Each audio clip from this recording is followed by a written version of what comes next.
Welcome to Advantage. I'm your host, David Young, and it has been a long time since we've done an episode. I hope you're doing well. And if you're a school or district administrator or a teacher or somebody just involved in education, I hope your school year has been a good one so far. So you might wonder, why have we not had an Advantage episode in so long? So let me tell you the quick story.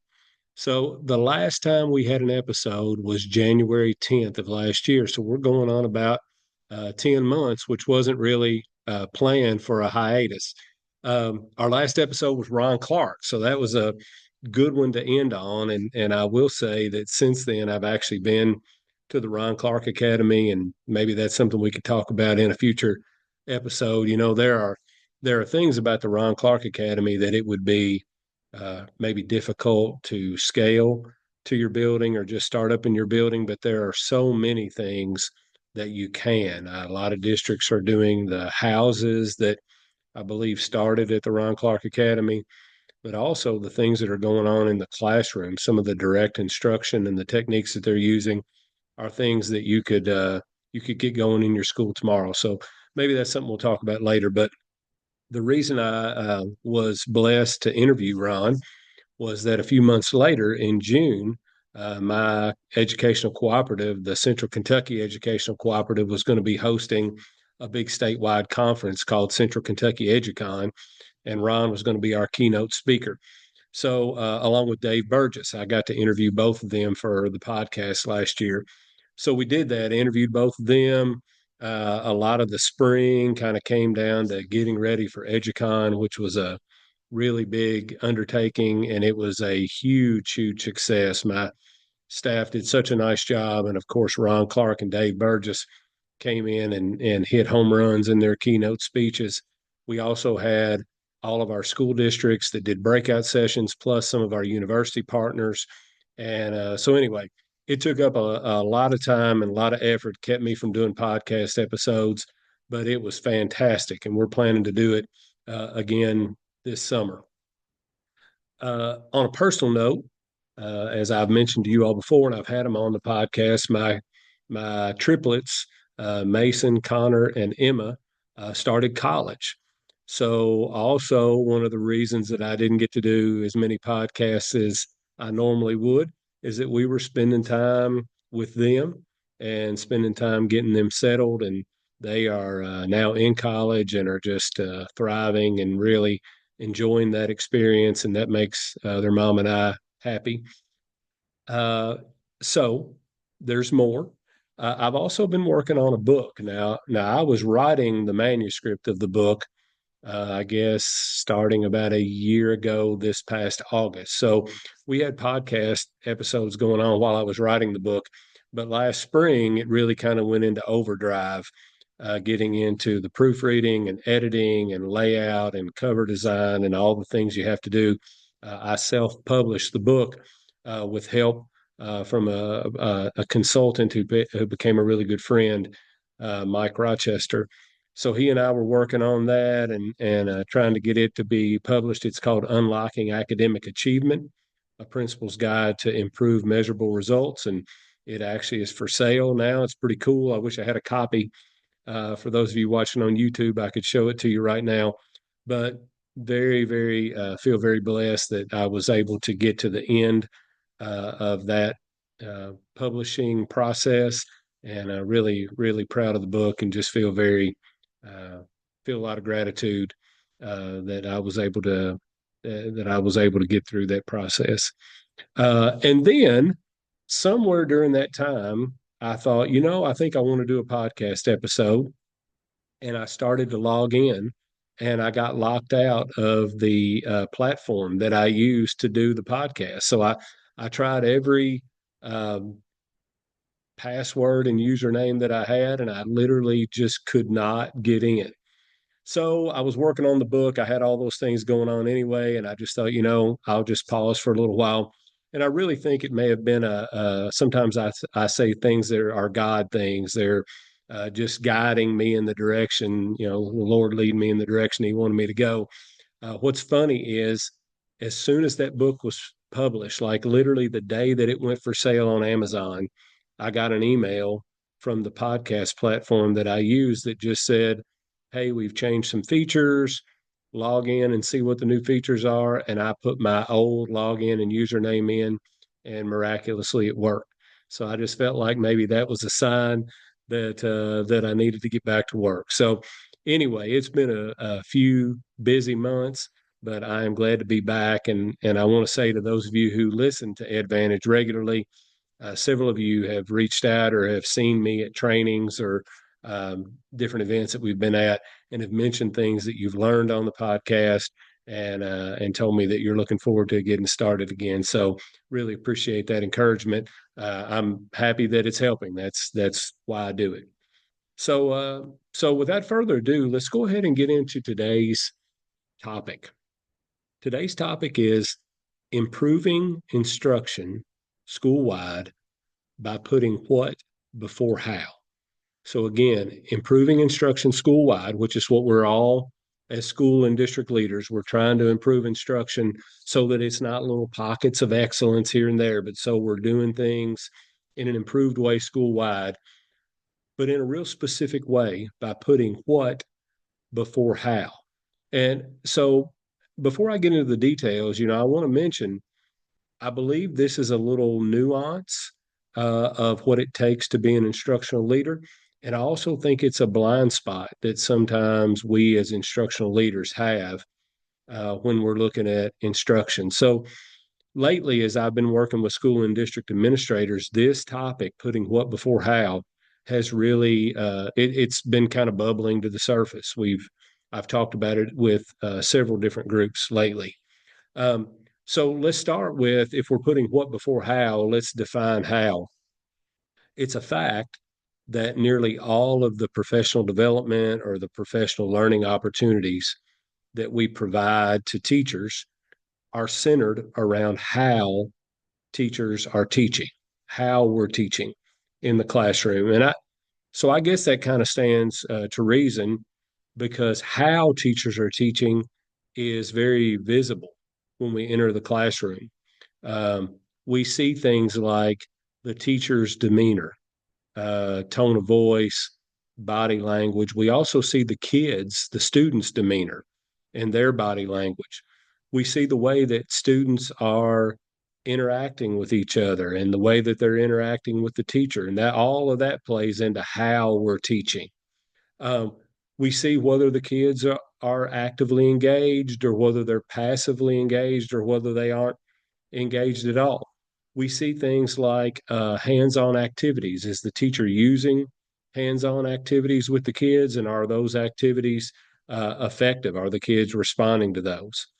Um, Also, in the realm of how we're teaching, we notice the questions that teachers are asking, both verbally and in writing. And then we notice some things that maybe aren't as tangible, like what does the energy in the room feel like? Is it high positive? Is it high negative? Is it low positive? Is it low negative? So when we as instructional leaders enter a classroom, and if you've been listening to Advantage, you know how big I believe walkthrough observations, unannounced walkthrough observations, need to just be your bread and butter. So if you're doing a bunch of those, you get in those classrooms and you notice the how, and so then that makes you want to focus on improving in those areas. So I say all that though to say this: there's something else that you need to consider as an instructional leader before you focus so much on the how. And it's this: when you think about a particular grade level or a particular subject area or a particular department, what kind of metric are you using to determine whether or not you think that the teachers and students are being successful academically? I want to back up. That's a mouthful. What I'm saying, in essence, is when you think about your school, the different departments, the different subjects, the different grade levels, how are you deciding that things are going well academically in that area, in that subject, or in that department? Now, And notice that I said, what kind of metric are you using? And I'll talk a little bit more about that in a second. But I want to say, as the leader, you get to decide this. Like, this isn't one of those decisions that has to be shared decision making across the whole school where everybody has a voice. Like all of that, many of your decisions need to be those decisions, but this one doesn't have to be. You get to decide. I'm as the leader, I'm trying to help this department improve. What metric am I using to decide whether they actually are improving or whether things are kind of status quo or whether things are getting worse? So you need to know what your metric is, and it could differ by grade level. So, for instance, if you're an elementary principal, you may be using a different metric for kindergarten, first, and second grade than you are third, fourth, and fifth. If you're at the high school, it may, or the middle school, it may vary by grade level or by department. You may be using a different metric for your English department than you are your career and technical education department or your science department. But the common thread here is I bet you're working to improve in all of those. It doesn't matter how high performing your school is in particular grade levels and subjects and departments. No matter where you are, I'll guarantee you're trying to improve. So, how are you measuring whether or not your school is improving in that area? Now, I want to encourage you here. I'm going to go back to that word metric. I want to encourage you here to use a metric. Uh, so, what does that mean that you shouldn't use? Well, anecdotes, stories, or just gut feelings can be important. I mentioned a minute ago, you go into a classroom, you're kind of thinking about what kind of vibe is there in here. So I'm not saying that those things don't have some merit. You might have a story of a kid who rose up through extreme poverty, and because they were in your science department's classes, they went on to become a neurosurgeon at MIT. Those things are important. And if you have those stories, you should tell them. But you should not use subjective data like that, stories, anecdotes, gut feelings. You shouldn't use those to determine, you shouldn't use that story about that one student to decide that your science department is doing a good job with academics. There should be some sort of a metric. And like I said, that metric may be different um, as you look across different departments, different grade levels across your school. You just need to be aware of what the metric is. You need to be cognizant of what that is in your mind. Now, once you know that, now you're ready for the $1 million question. Once you know the metric, you need to ask yourself what. So we're back to what versus how. Not how are the teachers teaching in that department, but what are the teachers teaching in that grade level, in that subject, or in that department? And does what they're teaching align with the metric that you're using to determine if things are going well or not? So I'll give you some examples.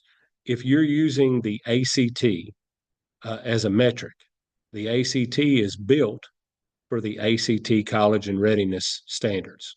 So if you're using the ACT to determine how well things are going in your math department, are your math teachers teaching the ACT college and career readiness standards for math? If you're using advanced placement, if you're a high school principal and you're using advanced placement pass rates, well, each one of those AP courses has standards that go along with it. So are your teachers teaching those AP standards for that course? Maybe you're using if you're from you guys know I'm from Kentucky, but I know people from different states listen to Advantage. You know, you have a statewide assessment that kids take in elementary, middle, and high school. If you're using the state assessment is based on your state standards, and hopefully it's congruent, meaning it's perfectly aligned or awfully close to being perfectly aligned to those standards. So if you're using your state assessment, are your teachers teaching the state standards? You may be using a through course benchmark assessment. I know a lot of ours, not to name drop companies, but a lot of ours use NWEA or MAP, or they use iReady. or they use STAR. There's different ones that you can use. And you may be in a particular grade level, maybe in kindergarten or first grade if you're an elementary principal, or other grade levels. You may be using that as one of your primary metrics. Now, I don't think you have to just have one metric. I think you can have a couple. So maybe you're looking at the state assessment and you're looking at something like iReady, but I wouldn't have too many metrics. You want to keep it down to where it's, maybe you can triangulate the data. Maybe it's two or three to make those decisions. But if you're using a through course benchmark assessment, that's based on a set of standards as well. Hopefully it is aligned with your state standards, but if not, it has its own benchmark assessments. And are your teachers are benchmark standards, and are your teachers teaching those standards? If you're using a career readiness, I mentioned your career and tech ed department, you may be using a career readiness exam or an industry certification as your metric to determine whether that department's doing a good job. If you are, there are standards that those assessments and those industry certifications are built around. So you're looking for alignment here between the what, uh, meaning the what metric you're going to use, and the what teachers are teaching in the classroom to see if those things are aligned. And I want you to notice, if you were listening closely, there was a common word in all those examples that I gave. The word was standards. Once you know the metric that you're going to use to determine effectiveness, that metric is likely built to assess a set of standards. So, back to our question, what are teachers teaching? Are they teaching the standards that students need to master in order to show high performance on your metric? If not, what are they teaching and where does it come from? Sometimes our teachers, I know we have some systems that we promote here called the measurable results systems, and it really involves getting into standards and digging deeply into those. We have some districts that are pretty far ahead in that work. And one of the common things that they share is that sometimes their teachers, once they go through this work of processing those standards in a certain way, even some of their really talented, experienced teachers come back and say, I've been working really hard for a long time and I thought I was teaching all of the standards, but I've realized that there are pieces of the standards that I haven't been teaching. So you need to determine, are they, teachers, maybe, if those teachers weren't teaching the standards, that didn't mean they were doing it on purpose. They thought they were, but where was their content coming from? Maybe it was coming from a textbook that swore that it was aligned to your state standards, or swore that it was aligned to the ACT standards, or whatever standards that you're using. Maybe they were using some old lesson plans from several years ago, and the standards have changed since then. Or maybe your school or your district did some standards work 10 years ago, and so they're still using the work that you did back then, but the standards have changed, and maybe that set of, or maybe that work that they did hasn't been really quality controlled, and so it had some errors in it, and it wasn't a comprehensive set. So you need to ask yourself, what are teachers teaching? Are they teaching the standards that align with the metric I'm using to determine success? And then if not, what are they teaching and where is it coming from? Second thing you should ask yourself is, if they are teaching the standards, which by the way, that's awesome. If they are, you need to determine, are they doing that explicitly? Like, are they, or are they just kind of embedding it into other things that they're doing? Now, that's important. Are they identifying what it is they're teaching, and are they explicitly teaching it to their kids?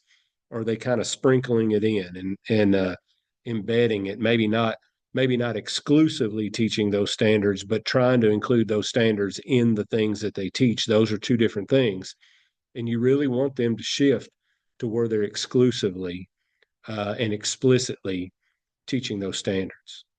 The third thing you should ask yourself is, this is probably going to start in a PLC conversation with your teachers. So you're going to ask, you're probably going to have honest moment with them where you say, I've been thinking about how am I going to determine whether I think we're doing a good job in your department or grade level or subject. And if I'm being honest with myself, here's what I'm using. And you tell them. And then your question is, are you all teaching? Like, what are you all teaching? Is what you're teaching aligned with what I'm using to determine whether we're being successful? So you want to know, you're going to ask them and they're going to answer.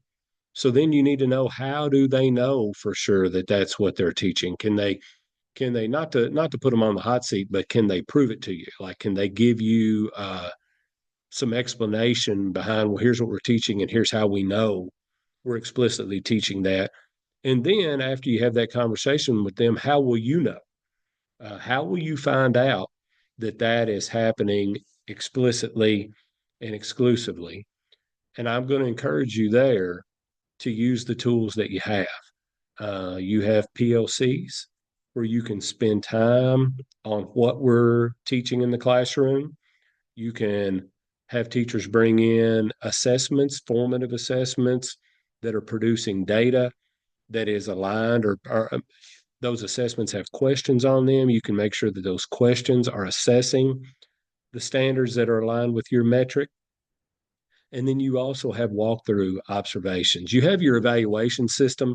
And of course, you have to get in and do full length evaluations with teachers. But I'm going to encourage you to do far, far more unannounced walkthrough observations, not as a gotcha, but as a way to get in the classroom, see what teachers are teaching, and give them some feedback on how well aligned that is. And if it isn't aligned, spend some time helping them get what they're teaching aligned with the metric that you're using.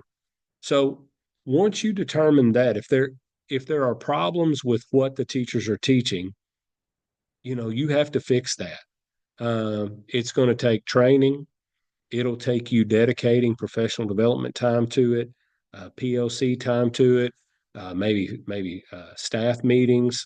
It's going to take time for you to focus on that, because I'm going to guarantee you, if your teachers aren't teaching standards that are aligned with your metric, it's probably not on purpose.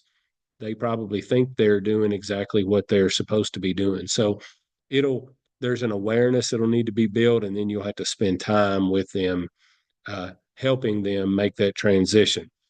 Now, it will take some accountability, but along with accountability should come coaching and feedback. So that's why the walkthrough observations are so important.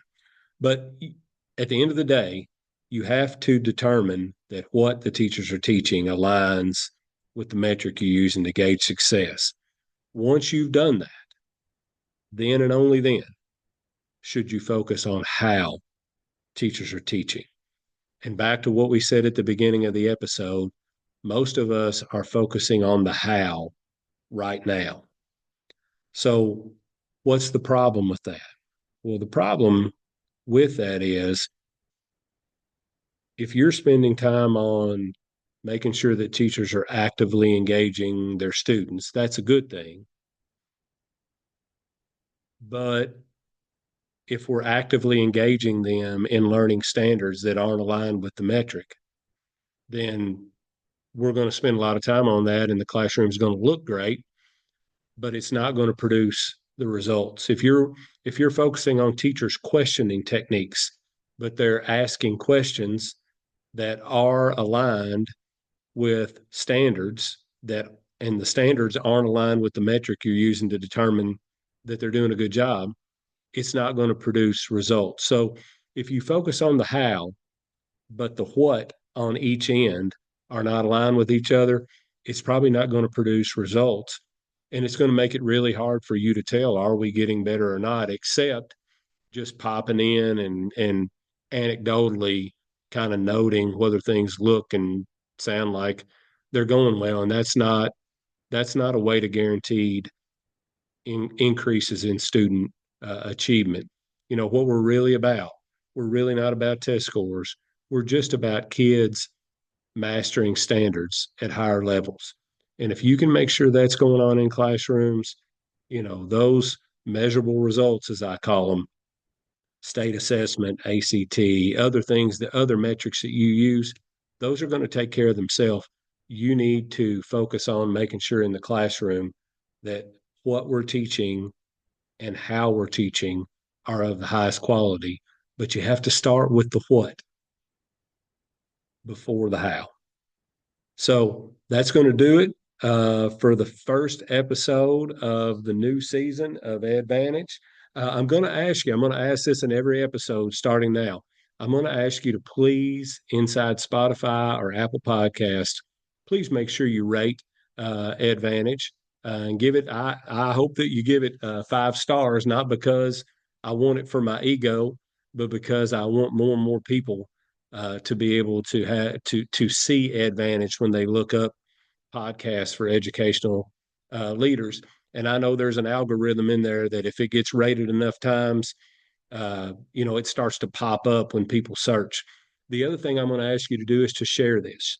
Share the episode with your friends. If it's something that helped you, try to get it out there. Share it on social media, share it on email, share it on text. Send it to somebody that is in educational leadership or is a teacher in a classroom. I've heard from many teachers who have enjoyed listening to our episodes. So we've got some exciting things coming up in the next few months. High quality best practices for elementary, middle, and high school. I'm going to talk with you a little bit about my book, Unlocking Academic Achievement. By the way, if you're interested, it's for sale on Amazon or Barnes and Noble or pretty much anywhere you buy books. So log on and check that out. But we're going to spend some episodes digging into that as well. I'm super excited to be back with you. I'm super excited about the season that's coming up. So um, I hope that you take care. I hope you have a great week, and we'll see you next week.